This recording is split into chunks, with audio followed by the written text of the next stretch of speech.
This album, by personality, was a funnier album. It was like, uh, coming off of like Torture Post Department, like the kind of more the character attributes I was highlighting in that writing process were much more like serious and sensitive and introspective and oftentimes more earnest and stoic and the characteristics of a poet. This one was like, showgirls are mischievous, fun, scandalous, sexy, fun, flirty, hilarious. Like, so yeah, I'm glad you picked up on that. Oh, for sure. And I love the way that you marry the two as well. Like, I mean, you're such an incredible writer and such an incredible conceptual writer. I mean, you can take Eldest Daughter and listen to it and consume the experience, but then it's also just the glossary you're using, which you give away, to me at least, at the end of the first verse about, just dying and trying to be cool, and the idea of how you're using this language to tell this story. Like, at what point do you sort of start to write and it comes from a very sort of unexplained place, but then you go, okay, you know what? I can actually marry this with something really interesting that mixes the cerebral with the emotional. Yeah, I think that's a really amazing thing that you're cluing in on, which is that sometimes I'll use specific vernacular to be satirical.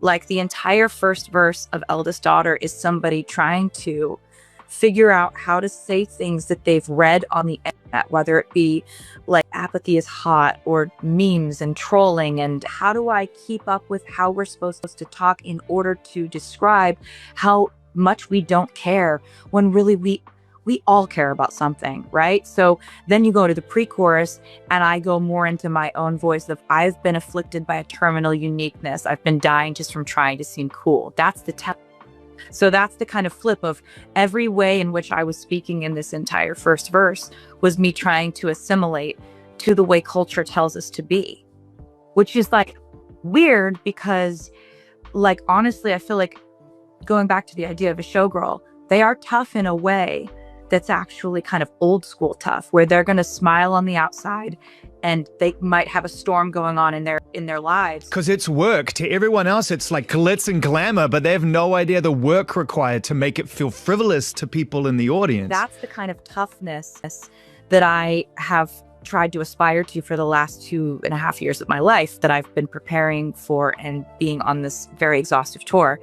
But there's also this kind of cultural thing now where we like sort of talk about softness and sadness and these feelings of being hurt and feeling like those feelings, like we talk about them, but we're not allowed to express wanting love, wanting these things in life. Like there's this aversion to actually seeming like you could need anything or that you could need or want anyone. You're supposed to accidentally have love.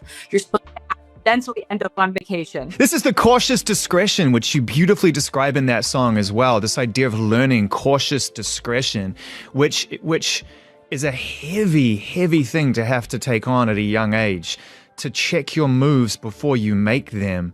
I think, like, if I could be just honest for a second, that picture of you and your fiance driving away in his drop top, to me, was an important moment because it felt like there goes cautious discretion. It's gone. You sound like my family right now. Every one of my family members were like, that's how we have been. We've been just, all we want is that for you.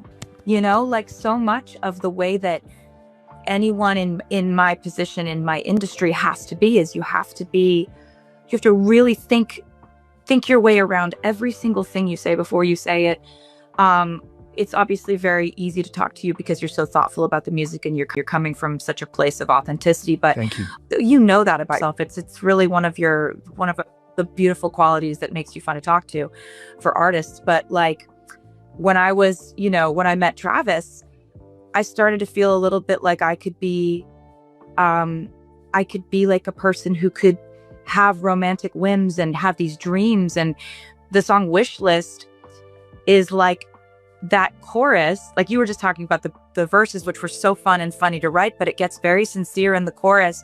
I don't know if you've seen the movie Happy Gilmore, but he has this happy place, like where he goes into this utopia of this is exactly what he would want. And this is where he escapes to mentally in times of stress, pressure, anxiety, or chaos. And that chorus of that song is me just describing what my happy place is. You know, you've made so many people happy, Taylor, with the release of this record. The fans are unbelievable. I don't even know how to thank them for what they've done this week and for how much they've loved this music and how they've just like immediately gotten it, you know? How are you absorbing the reaction these days? How do you choose to process, the math is one thing and that just goes on around us in life now. But then the real human interaction is what I know that you really still tap into. And when you have an album that's this big with so many people pouring their energy and being so invested in it, how do you absorb all of that in the days that follow? Because we're talking for real a few days after the album came out. Yeah, I mean, I welcome the chaos. The rule of show business is if it's the first week of my album release and you are saying either my name or my album title, you're helping. And art, I have a lot of respect for people's subjective opinions on art. I'm not the art police. It's like everybody is allowed to feel exactly how they want. And what our goal is as entertainers is to be a mirror. Oftentimes an album is a really, really wild way to look at yourself, right? What you're going through in your life is going to affect whether you relate to the music that I'm putting out at any given moment. And what I often love seeing my fans say is, I used to be someone who didn't like relate to Reputation, and now that I've been through some other things in my life, that's my favorite album. Or I used to be a like fearless girly, now I'm obsessed with Evermore. Like, and we're doing this thing for keeps. Like, I have such an eye on legacy when I'm making my music. I know what I made. I know I adore it. And I know that, like, on the theme of what the showgirl is, all of this is part of it. It's ordered chaos though, Taylor, because I'm looking at the album cover right now, which you revealed in the video that you directed, which was already there and already waiting, and we were trying to figure out what this all meant, and then it all makes sense in time that moves forward. And so, you know, it must have been really wonderful to release that video and know that it answered a lot of questions for fans and also raised a lot of questions because, as always, 87 on the door, what's going on over there, all these kind of really cool things. To direct that and storyboard that must have been a blast. Oh, it was. I had a list of just, I think it was like over 100 Easter eggs to put into that video. And I was just going through my list and checking them off one by one as we were going through our production design process. And it's a blast because the fans have made it a blast, because they know that this all points to, you know, current art, past art, or future art. That's pretty much the realm of the Easter egg thing. So the fact that they care that much about the sort of canon of albums that I've made or plans I may have in the future, it's like I just am very honored by it, and it seems like they're still having fun with it. Like, as long as this is something that's fun for them, it's going to be fun for me to plan. Oh, I'm sure it is. And if you say there's over 100 or so in there, then I'm sure everyone's going to go right back and start watching that video again, trying to figure out what they haven't already figured out. I wanted to finish this brief conversation by talking about legacy and personal legacy and growth. The idea of being able to write in the moment, not necessarily be beholden to something you experienced previous, but honoring it by putting it out a year later or 6 months or 3 months later. And it being an album that's so full of joy and so full of humor, even about the things that probably used to drive you crazy, you're able to laugh at now, which I love as well.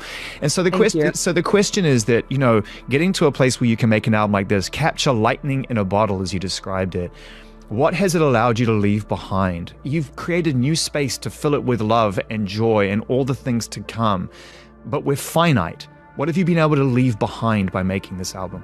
Making this album was really something I've been wanting to do for my entire career, because I have always wanted to have fun in this type of way, to have fun, to exhibit mischief and be flirty and fun and make jokes and like get to have that side of my personality that's a huge part of my personality. A lot of people, like, you know, who are friends with me and when we meet in person and stuff, people realize that like oftentimes I get so serious, or I'm really known for a lot of my sad songs, my cathartic songs, or breakup songs or whatever, because I love to write those things.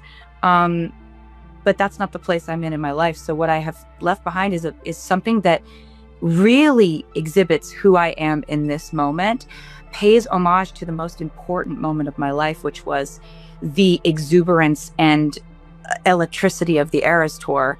I'm so proud of this songcraft. I'm so proud of these melodies and these lyrics and these stories and going in and out of character and kind of playing with your style at speak. It's interesting. I oftentimes have a recorder going while we're writing, and me and Max and Johan, our vibe is very like stream of consciousness.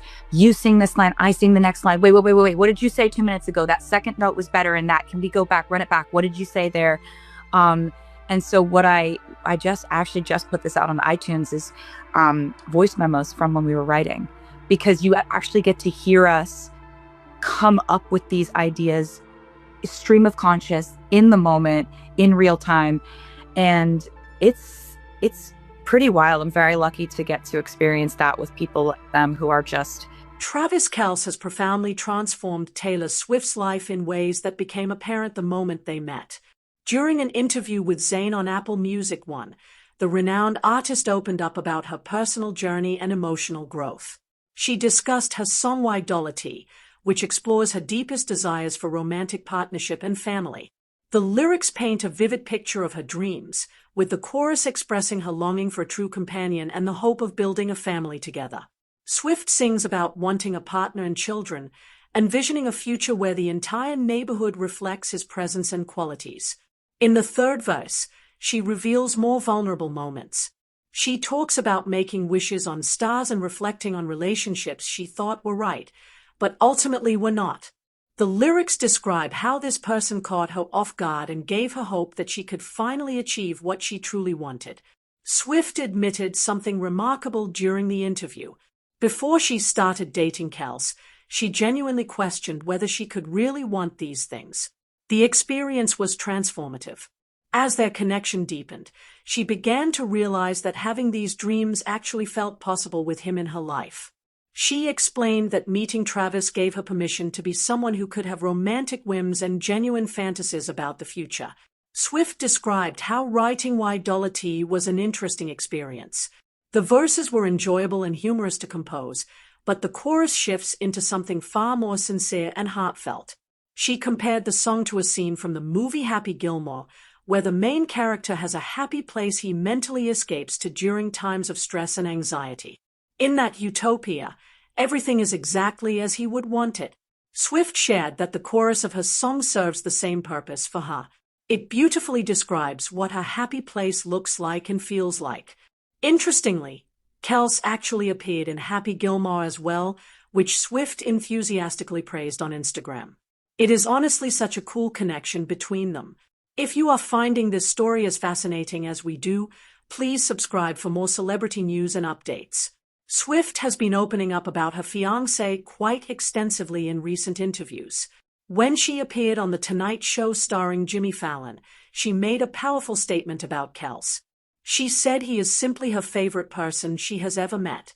Swift emphasized that no offense is intended to anyone else, but the fact that this is the person she gets to spend every single day with forever means everything to her. She looked at her engagement ring and reflected on how it represents a lifetime commitment to hang out with him. The ring symbolizes their future together and the promise of forever. Swift's appearance on The Tonight Show created an electric atmosphere. Jimmy Fallon opened the segment with high energy, shouting about her arrival. He jokingly referred to her as the mother of all guests and announced that he had listened to her latest album, The Life of a Showgirl, so many times that he felt he was falling in love with Kelce himself. Fallon broke from tradition by skipping his opening monologue. His band members insisted that they were all there specifically to see Swift perform and discuss her work. Fallon then introduced Swift and recounted her impressive list of career accomplishments and achievements. As he continued with his introduction, he repeatedly had to raise his voice to be heard over the screaming audience members. Eventually, he had to ask the crowd to settle down so Swift could actually speak. The enthusiasm was so overwhelming that Fallon commented it was the loudest introduction ever given on The Tonight Show. The energy was absolutely incredible and spoke volumes about Swift's status as a cultural icon.